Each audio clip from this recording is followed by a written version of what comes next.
Hello, what's going on guys? This is Kaishiro. Welcome back. So for today's video, we're going to cover top 5 meta decks of May 2023 OCG format. So these are the top 5 best decks that you should look out for and watch out for if you are trying to compete against the format and metagame. Especially the Wheels Cup is coming around on the next few days. So this video might help you to understand the metagame better and prepare for the best decks out there. So coming at number 5, we have Runick. So Runick got their most recent support from Duelist Nexus or Dune, the most recent main booster set that came out last week, I guess. So they've got this new card from Dune, the Sleipnir of Runick. This card allowed them to play the Tyrant's Tirade, a new floodgate, for their plethora of floodgates on their disposal. They used the spawned monsters of this card to tribute and use the Tyrant's Tirade to floodgate the opponent. It acts like a pseudo skill drain for Runick, and the playstyle of Runick is still the same, just relying on floodgates. Like goes in match, there can be only one skill drain to deck out their opponent and stall for time. And even though their field spell got hit on the most recent ban list, they just adjusted their deck to play more pot cards such as Pot of Desires and Pot of Duality. So they are pretty much consistent and untouched for me.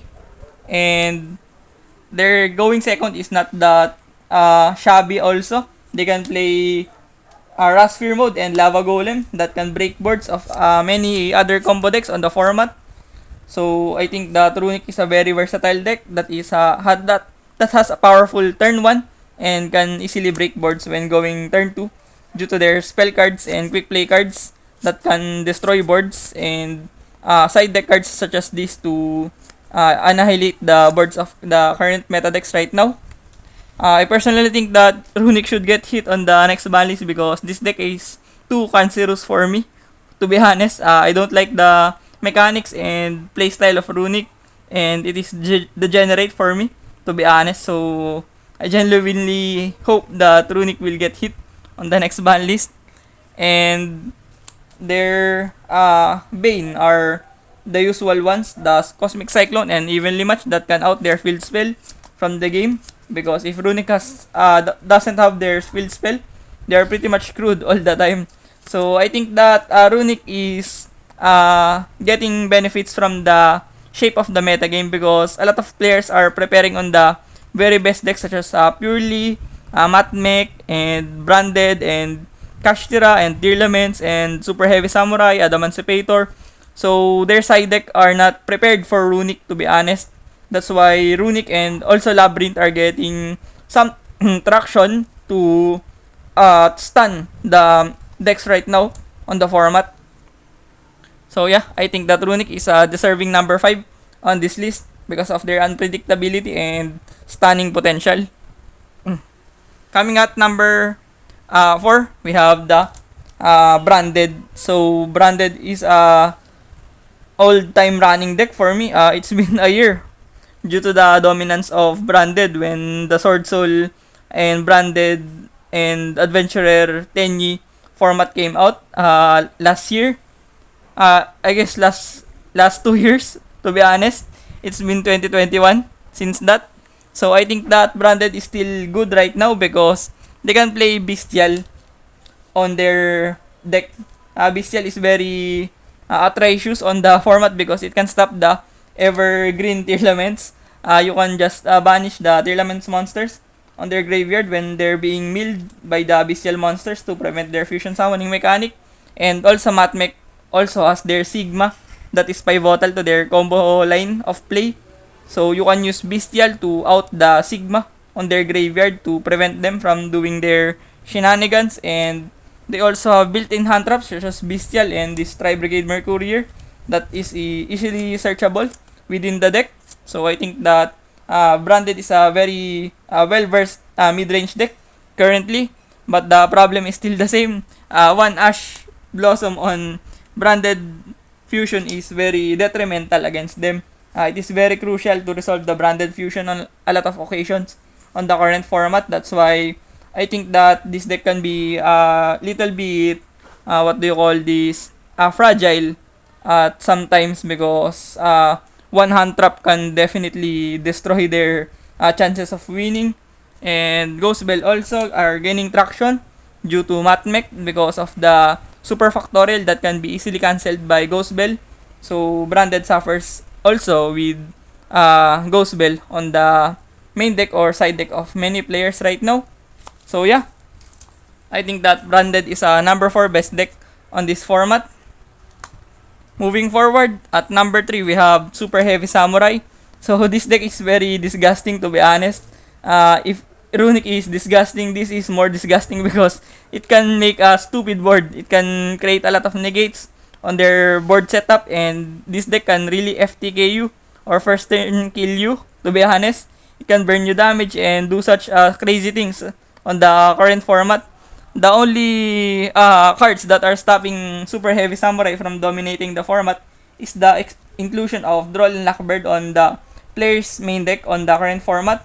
A lot of players tend to main deck Droll and Lockbird to stop heavy combo decks and the most popular decks like Purely and Kashtira that are suffering from Droll and Lockbird, and of course Maxi, because OCG format revolves around playing around Maxi. That's why Maxi is very potent against Superheavy Samurai because it is the bane of the many combo decks, not just only Superheavy Samurai. So these are the two cards that are stopping the Superheavy Samurai from dominating the metagame for me. And I personally think that Superheavy Samurai can move up higher if the best decks are touched on the next ban list. And this can potentially be the next best deck if it is left untouched on the next ban list. So yeah, number 3 is Superheavy Samurai.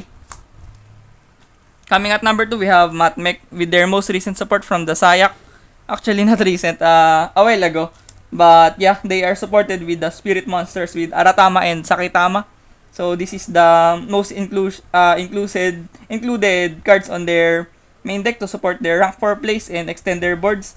They can just normal summon anything and extra normal this Sakitama or start their play from Aratama, and they can just full combo from there. And I think that Mathmech is a deck that benefited also from the shape of metagame because this is a really good mid-range deck. It has a lot of spaces on the main deck.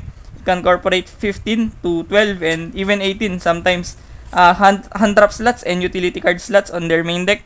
So I think that if the format is quite diverse or very diverse, mid-range decks on the format will shine because they have a lot of spaces on their main deck to incorporate and answer a lot of meta relevant decks on the format. That's why I think that Mathmech is seeing very good success right now because they can just pretty much answer a lot of decks right now on the format due to their main deck space. And also, players are now innovating to play DD Crow on their main deck to answer the Mathmech Sigma combo. You can just DD Crow the Sigma from their graveyard to prevent it from being special summoned on their field. That's why DD Crow are gaining traction right now. And also Nibiru also saw resurgence on some players' main deck and side decks because you can Nibiru the Mathmech and stop them from playing the game. And also a well-timed infinite impermanence on Mathmech is very crucial as well because it can stop their combo line of play.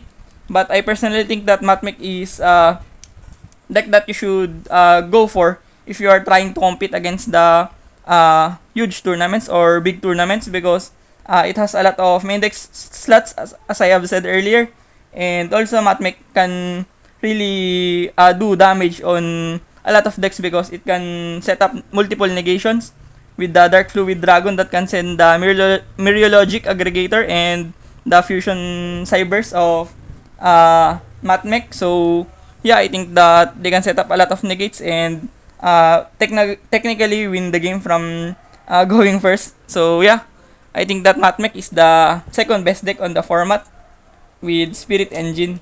So coming at number 1, we have Purely. So I still think that Purely is still the best deck on the format because it is the most represented deck on the current metagame, and a lot of players are really shrugging and optimizing their main deck and side deck by playing Gamma Shell and Dimensional Barrier and Kurikara and the Triple Tactics Thrust into Herald of the Abyss, and Ghost Reaper and Winter Cherries.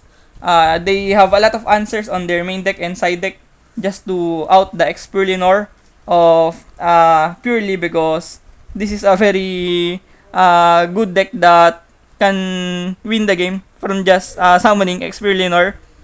If they can summon Expurlinor, they are pretty much in a very commanding position to win the game. But yeah, the problem is they have a lot of counters, to be honest, that can easily topple the deck. And I personally know that there's a lot of top players here on the Philippines that is quite what do you call this? Quite underwhelmed with Purely, because there's a lot of cards that can counter Purely. So that's why they are not playing Purely at the very moment. But yeah, I think that the deck is very good but has a lot of counters, and I think it is fair because this is a fair deck that can dominate the metagame but also has counters. That's why I think that Purely is a good game design by Konami. And also, players are innovating Retaliating Sea to answer Purely from their spell cards shenanigans, because graveyard is very crucial for them for their recursion and extension. That's why this card is very good to answer Purely. So at number 1 we have Purely. So short recap. At number 5 we have Runick. At number 4 we have Branded. At number 3 we have Superheavy Samurai. At number 2 we have Mathmech with Spirit Engine. And at number 1, with the best deck on the format, Purely. If I'm going to have a special mention or top 6 deck here on my list, it's going to be Labyrinth, because as I have said earlier, Runick and Labyrinth saw resurgence on the format because they can pretty much escape from the side deck patterns and main deck inclusions of most players, because they are prepared against Mathmech and Purely and Super Heavy Samurai. That's why back row hate cards and other cards that can out the setup of Labyrinth and Runick are overlooked right now on the format. That's why I think that Labyrinth is the 6th best deck on this format for me. But yeah, thanks for watching this video, and I hope you learned a thing or two. And hit the like button on this video and subscribe to my YouTube channel if you are not yet subscribed. And see you on the next one. Peace.